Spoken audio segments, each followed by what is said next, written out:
Passons à l'étape 3.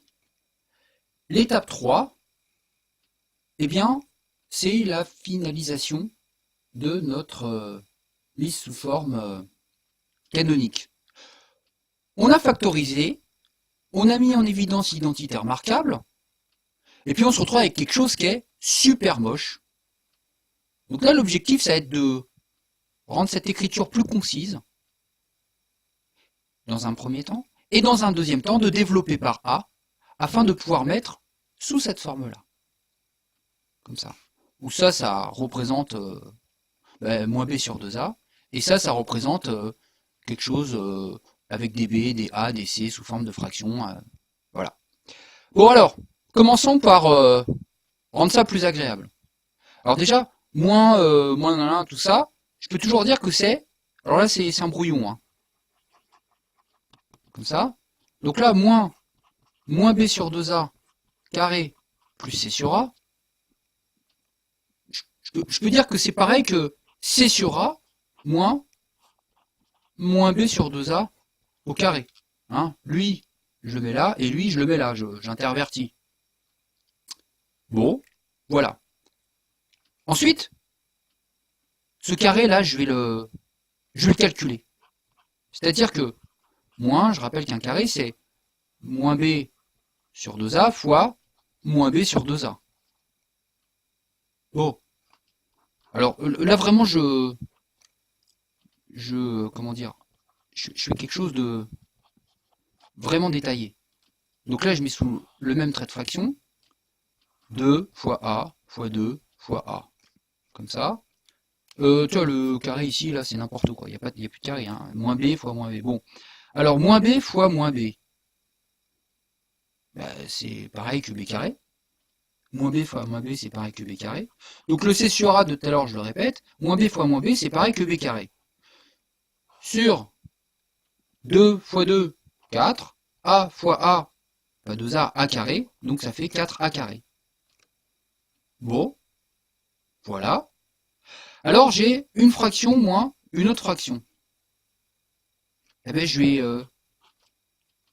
vais tout mettre sous le même trait de fraction.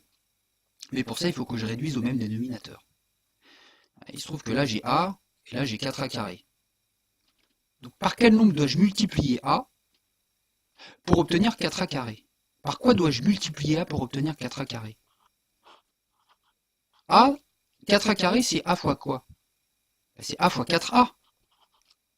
Hein, si je fais 4A fois A, le A avec le A, il va donner A carré, donc ça fait 4A carré, lui, qui est là. Donc C sur A, c'est C sur A fois 4A, mais attention, j'ai multiplié par 4A en bas, au dénominateur. Donc pour être équitable, pour que ma fraction reste la même, je multiplie par 4A en haut. Je répète mon truc de tout à l'heure. Et pourquoi j'écris ça? Pour faire apparaître 4A carré, pour pouvoir ensuite faire la différence. Donc là, ça me donne 4A carré ici. 4A fois C, bon, alors je peux dire que c'est C 4A. Non, ce que je fais, c'est que je mets le 4 devant, ça me fait 4. Allez, on respecte l'ordre alphabétique, 4AC. Bon, moins B carré sur 4A carré. Bon, bah là je vais pouvoir directement dire que c'est 4AC moins B carré sur 4A carré. Oh là là là. Donc le truc là de tout à l'heure, t'étais là, t'es là, c'est ça, c'est celui-là. Donc lui je le prends, je prends des ciseaux, je découpe, et puis c'est ce qui va me remplacer tout ça. Allez c'est bon, je le fais. Donc j'écris ici, voilà, attends, toi tu bouges pas, hop, A fois, donc je répète ce qu'il y a devant, et qui bouge pas.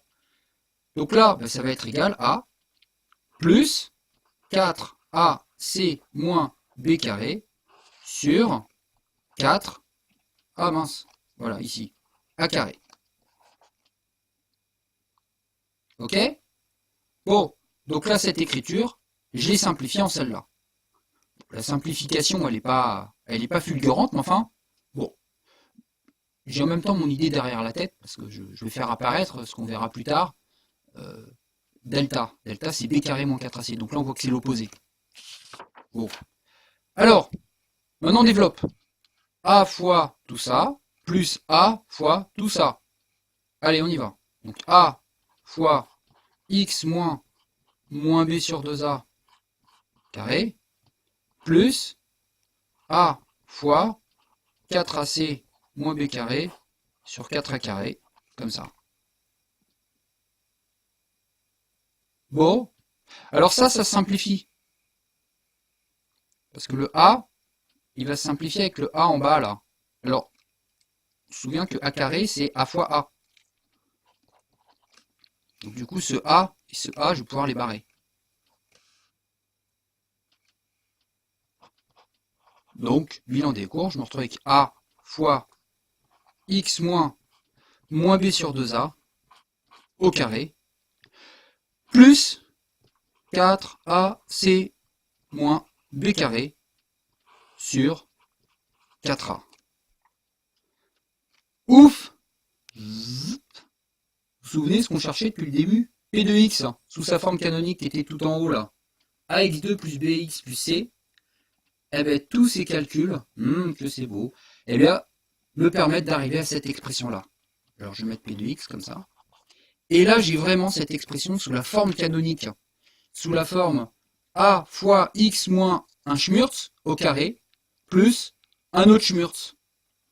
Alors, ce qui est intéressant dans ça, c'est que cette écriture va pouvoir me permettre d'identifier alpha et bêta. Eh bien, figurez-vous que là, ça, on se souvient que c'est alpha, et ça, on se souvient que c'est bêta. Eh bien, alpha, ça sera égal à moins b sur 2a, et bêta, ça sera égal à 4ac moins b carré sur 4a. Alors, personnellement, je ne connais pas ces formules par cœur. Si vous voulez les apprendre, vous pouvez, mais très franchement, je vous force pas.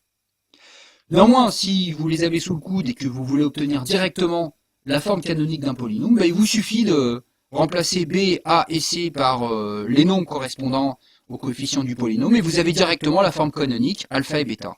Ça, c'est les formules qui nous permettent d'obtenir les coordonnées du sommet directement, du sommet de la parabole représentative de notre polynôme. Bon, voilà. Bah écoutez, je vous propose de tenter de refaire la même chose pour cette partie 3. Si vous y arrivez, ben, bravo. Et je peux vous assurer que vous créez une sérieuse option pour comprendre beaucoup de choses par la suite.